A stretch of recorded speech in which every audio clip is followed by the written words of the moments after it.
My favorite food is dosa. It is South Indian food. It is very tasty. It is made from rice and fillings. It comes into two types, one masala dosa and plain dosa. However, nowadays we find many types of masala dosa.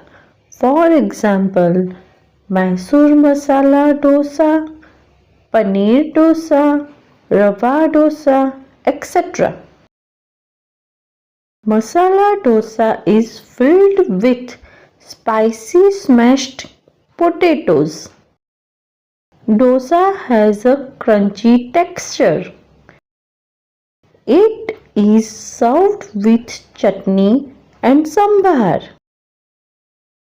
It is found as a street food all over India.